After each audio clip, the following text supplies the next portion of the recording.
അസ്സലാമു അലൈക്കും. Welcome back my YouTube channel. അപ്പോൾ ഇതാ മക്കളെ, ഇന്നൊരു അടിപൊളി പെപ്പർ ബീഫിൻ്റെ റെസിപ്പി ആയിട്ടാണ് വന്നിട്ടുള്ളത്. അപ്പോൾ നമുക്കിപ്പോൾ നോമ്പൊക്കെ അല്ലേ, അപ്പോൾ അതിലേക്ക് പെപ്പർ ബീഫൊക്കെ തയ്യാറാക്കാൻ വേണ്ടിയിട്ട് എളുപ്പമാണ്. അപ്പോൾ ഇതെങ്ങനെ ഉണ്ടാക്കിയെടുക്കുക എന്നുള്ളത് നോക്കാം. അതിനു മുമ്പ് എൻ്റെ വീഡിയോ നിങ്ങൾ ആദ്യമായിട്ടാണ് കാണുന്നതെങ്കിൽ എൻ്റെ സബ്സ്ക്രൈബ് ചെയ്ത് സപ്പോർട്ട് ചെയ്യണേ. പിന്നെ എൻ്റെ തൊട്ടടുത്തുള്ള ബെല്ലൈക്കനും കൂടി പ്രസ്സാക്കിയാൽ ഞാനിടുന്ന പുതിയ പുതിയ വീഡിയോ നിങ്ങൾക്ക് നോട്ടിഫിക്കേഷനായിട്ട് ലഭിക്കും. അപ്പോൾ ഇതെങ്ങനെ നോക്കിയാലോ. അപ്പോൾ ഇതാ ഞാനിത് ആദ്യം തന്നെ നമ്മൾ ബീഫൊക്കെ ഒന്ന് വേവിച്ചെടുക്കണം. അതിന് വേണ്ടിയിട്ട് നമ്മളെന്താക്കുക, ഒരു കുക്കർ നമുക്ക് അടുപ്പത്തേക്ക് വെക്കാം. അതിലേക്ക് നമ്മൾ ആവശ്യത്തിനുള്ള ബീഫ്, നമുക്ക് എത്ര ബീഫാണ്, എത്ര ക്വാണ്ടിറ്റിയാണ് ആവശ്യം, അതിനനുസരിച്ചുള്ള ബീഫ് ചേർത്ത് കൊടുക്കുക. എന്നിട്ട് അതിലേക്ക് നമ്മൾ ഉള്ളി ചേർത്ത് കൊടുക്കുകയാണ്. നമ്മൾ എത്ര ബീഫിൻ്റെ അതിനനുസരിച്ച് ഒന്നോ രണ്ടോ ഉള്ളി ഇത്രയാണോ വേണ്ടത് അതിനനുസരിച്ച് ഉള്ളി ചേർത്ത് കൊടുക്കുക. എന്നിട്ട് നന്നായിട്ട് ഉള്ളി ചെറുങ്ങ് നൈസായിട്ട് അരിഞ്ഞതിന് ശേഷം ഒന്ന് പൊടിച്ചിട്ട് കൊടുക്കണേ. പിന്നെ അതിലേക്ക് കുറച്ച് മഞ്ഞൾപ്പൊടി, ആവശ്യത്തിനുള്ള മഞ്ഞൾപ്പൊടി, അതുപോലെ തന്നെ കുരുമുളകിൻ്റെ പൊടി, കുറച്ചധികം കുരുമുളകിൻ്റെ പൊടി ചേർത്ത് കൊടുക്കുക. പിന്നെ അതുപോലെ തന്നെ പാകത്തിനുള്ള ഉപ്പും ചേർത്ത് കൊടുക്കുക. എന്നിട്ട് നന്നായിട്ട് കൈവച്ച് മിക്സ് ചെയ്ത് കൊടുക്കുക. നന്നായിട്ട് ബീഫും അതുപോലെ തന്നെ ഉള്ളിയൊക്കെ ഒന്ന് ഉടയുന്ന രീതിക്ക് നന്നായിട്ട് കൈ കൊണ്ടൊന്ന് പ്രസ് ചെയ്ത് കുഴച്ചെടുക്കുക. അപ്പോൾ ഇത് നന്നായിട്ട് പ്രസ് ചെയ്ത് കുറച്ചെടുത്ത് ഇനി നമുക്കിതിനെ വേവിച്ചെടുക്കണം. അതിലേക്ക് കുറച്ച് വെള്ളം മാത്രം ചേർത്ത് കൊടുക്കുക. എന്നിട്ട് കുക്കർ വിസിൽ വരുത്തണേ. അപ്പോൾ അപ്പോഴേക്ക് നമുക്ക് അതിലേക്ക് വേണ്ടിയിട്ടുള്ള മസാലകൾ തയ്യാറാക്കിയെടുക്കാം. അപ്പോൾ ഒരു പാൻ അടുപ്പത്ത് വെക്കുക. അതിലേക്ക് കുറച്ച് മല്ലിപ്പൊടി, അതുപോലെ തന്നെ കുറച്ച് ഗരം മസാലപ്പൊടി, കുറച്ച് മതി കേട്ടോ ഗരം മസാലപ്പൊടി, അതുപോലെ തന്നെ കുരുമുളകിൻ്റെ പൊടി. കുരുമുളക് കുറച്ച് അധികം വേണം, കാരണം നമ്മൾ പെപ്പർ ബീഫിലെ ഉണ്ടാക്കിയെടുക്കുന്നത്. അപ്പോൾ അതിലേക്ക് എപ്പോഴും കുറച്ച് കുരുമുളക് കൂടുതൽ ചേർത്ത് കൊടുക്കാൻ വേണ്ടി ശ്രമിക്കണേ. അപ്പോൾ അതിലേക്ക് കുറച്ച് വലിയ ജീരകത്തിൻ്റെ പൊടിയും കൂടി ചേർത്ത് കൊടുക്കണേ. വലിയ ജീരകം ഫെന്നൽ സീഡാണ്.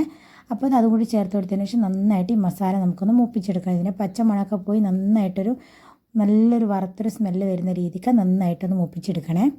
അപ്പോൾ ഇതാണ് നമ്മൾ അതിലേക്ക് ചേർത്ത് കൊടുക്കുന്ന മസാലകളെ. അപ്പോൾ അത് നന്നായിട്ട് നമ്മൾ ചൂടാക്കിയതിന് ശേഷം മാത്രം ചേർത്ത് കൊടുക്കുക. അപ്പാടെ ചേർത്ത് കൊടുത്താൽ നമുക്ക് അതിൻ്റേതായൊരു ടേസ്റ്റ് കിട്ടില്ല കേട്ടോ. അപ്പോൾ ഇത് നന്നായിട്ട് അതിന് പച്ചമണം മാറുന്നതിലേക്ക് ഒന്ന് കളറ് മാറുന്ന രീതിക്ക് ഒന്ന് വറുത്തെടുക്കണം. നമുക്ക് അധികം കരിഞ്ഞു പോരുതേ. അധികം കരിഞ്ഞു പോയി നമ്മളെ പെപ്പർ ബീഫിൻ്റെ ടേസ്റ്റോടൊക്കെ മാറിപ്പോവും. അപ്പോൾ അത് നന്നായിട്ട് ശ്രദ്ധിക്കുക. അപ്പോൾ ഇതുപോലെ നമ്മൾ ഏകദേശം ആയിട്ടുണ്ട്. അതിൻ്റെ സ്മെല്ലൊക്കെ മാറി വരുന്നുണ്ട്. അപ്പോൾ ഒന്ന് മാറിയതിന് ശേഷം നമുക്ക് ഫ്ലെയിം ഓഫ് ചെയ്ത് വെക്കണേ. അപ്പോൾ നമ്മൾ അധികം കരിഞ്ഞു പോയാൽ നമ്മളുടെ പെപ്പർ ബീഫിൻ്റെ ചുവയൊക്കെ ടേസ്റ്റൊക്കെ ഒന്നായിട്ട് മാറിപ്പോകാൻ ശ്രദ്ധിക്കണേ. അപ്പോൾ അതവിടെ ആക്കി വെച്ചതിന് ശേഷം നമുക്കിതെങ്ങനെ തയ്യാറാക്കിയെടുക്കാൻ നോക്കാം.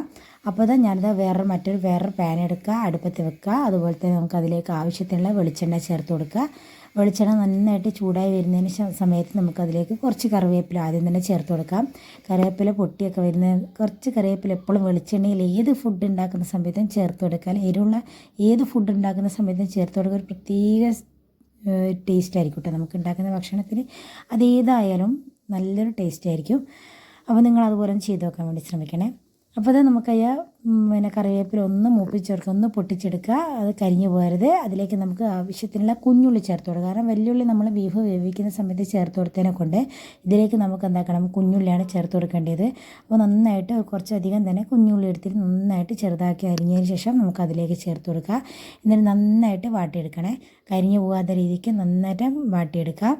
നല്ലൊരു ഗോൾഡിഷ് കളറാകുന്ന രീതിക്ക് വേണം വാട്ടിയെടുക്കാൻ. അപ്പോൾ പെട്ടെന്ന് വാടി കിട്ടാൻ വേണ്ടിയിട്ട് നമ്മൾ കുറച്ച് ഉപ്പ് ചേർത്ത് കൊടുക്കുക. ആദ്യം ചേർക്കണ്ട, കാരണം നമ്മൾ ബീഫിൽ ചേർത്തത് കൊണ്ട് അധികമായിപ്പോയി നമുക്ക് പിന്നെ കഴിക്കാൻ പറ്റാത്ത രീതിക്കായിപ്പോവും. അപ്പോൾ അത് നോക്കിയിട്ട് ലാസ്റ്റ് ചേർത്ത് കൊടുക്കുക. ഇപ്പം നമുക്ക് ഉള്ളി വാടാനുള്ള കുറച്ച് ഉപ്പ് ചേർത്ത് കൊടുക്കുക. എന്നിട്ട് നന്നായിട്ട് ഉള്ളിനെ വാട്ടിയെടുക്കണേ.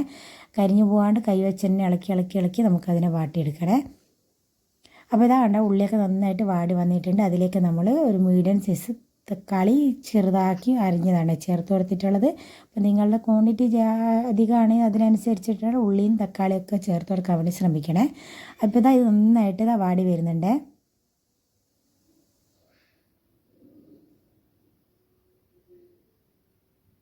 അപ്പോൾ നമ്മൾ തക്കാളിയൊക്കെ നന്നായിട്ട് വാടിയുണ്ട്. അതിലേക്ക് നമ്മൾ വെളുത്തുള്ളിയും പച്ചമുളകിൻ്റെ പേസ്റ്റാണ് ചേർത്ത് കൊടുത്തിട്ടുള്ളത്. അപ്പോൾ അത് അരിഞ്ഞ് ചേർത്ത് കൊടുക്കേണ്ട, എപ്പോഴും പേസ്റ്റാക്കി ചേർത്ത് കൊടുക്കുന്ന തന്നെ ഒരു ടേസ്റ്റ്. അപ്പോൾ അതും കൂടി ചേർത്തിട്ട് നന്നായിട്ട് മിക്സ് ആക്കി എടുക്കണേ. എപ്പോഴും നമ്മൾ അരച്ചെടുക്കാൻ വേണ്ടി ശ്രമിക്കുക. ചതച്ചെടുക്കുക. ആദ്യം അരയേണ്ട, ചതച്ചെടുക്കുക. മുറിച്ചിടുന്നതിനെക്കാട്ടും ടേസ്റ്റ് അതിലുണ്ടാവും കേട്ടോ. എന്നിട്ട് നമ്മൾ നേരത്തെ വറുത്ത് വെച്ചിട്ടുള്ള മസാല മുഴുവനായിട്ടും അതിലേക്ക് ചേർത്ത് കൊടുക്കുക. എന്നിട്ട് നന്നായിട്ട് മിക്സ് ആക്കി എടുക്കണേ. എല്ലാ ഭാഗത്തും മസാല എത്തുന്ന രീതിക്ക് നന്നായിട്ട് മിക്സ് ആക്കി എടുക്കുക.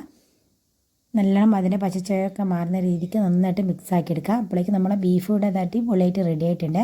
അപ്പം ബീഫ് നമ്മൾ എന്താക്കുക, വെന്തിക്കോ നോക്കണം, മസ്റ്റാണ് വെന്തിക്കോ നോക്കേണ്ടത്. അപ്പോൾ വേവ് നോക്കണം എന്തായാലും, വെന്തിക്കില്ലെങ്കിൽ നമുക്കൊന്നും കൂടിയും വേവിക്കേണ്ടതുണ്ട്. അപ്പോൾ അതാ ഈ ബീഫൊക്കെ നന്നായിട്ട് വെന്തിട്ടുണ്ട്. എപ്പോൾ നമ്മൾ കുറച്ചുകൂടി എല്ലും കൂടിയിട്ട് ചേർത്ത് കൊടുക്കാൻ വേണ്ടി ശ്രമിക്കണേ. വെറും പീസ് മാത്രമായിട്ട് ചേർക്കുന്ന സമയത്ത് നമുക്ക് എന്താക്കുക, അതിൻ്റെ ടേസ്റ്റ് കിട്ടില്ല. അപ്പോൾ നമ്മൾ എന്താക്കുക, എല്ലും കൂടിയും പാകത്തിന് ചേർത്ത് കൊടുക്കാൻ വേണ്ടി ശ്രമിക്കണേ. എന്നിട്ട് നമ്മൾ നേരത്തെ റെഡിയാക്കി വെച്ചിട്ടുള്ള മസാലയിലേക്ക് മുഴുവനായിട്ട് ചേർത്ത് കൊടുക്കുക. എന്നിട്ട് കുറച്ച് വെള്ളം കൂടി ചേർത്ത് കൊടുക്കണേ. അതിലേക്ക് നമ്മൾ കുക്കർ ഒന്ന് കഴുകിയിട്ട് പാർന്നാൽ മതി. നമുക്ക് ഈ മസാലയും കൂടി നമുക്ക് ഇതിലേക്ക് കിട്ടും കേട്ടോ.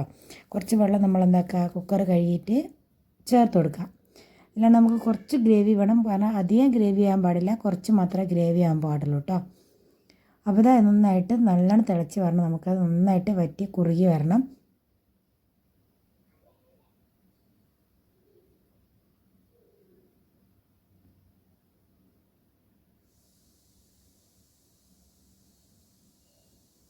അപ്പോൾ ഇത് നമ്മുടെ പെപ്പർ ബീഫ് ഇവിടെ റെഡി ആയിട്ടുണ്ട്. അതിന് മുകളിലേക്ക് കുറച്ച് മല്ലിയിലയും കൂടി ചേർത്ത് കൊടുത്താൽ നമ്മൾ അടിപൊളി പെപ്പർ ബീഫ് ഇവിടെ റെഡി ആയിട്ടുണ്ട്.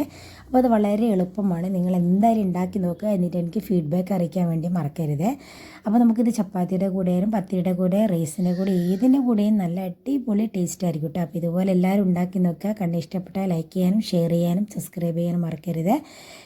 ഇനി നിങ്ങൾക്കും പുതിയ പുതിയ വീഡിയോ ആയിട്ട് നിങ്ങളുടെ മുമ്പിൽ വരുന്നവരെ ബൈ ബൈ, സി യു.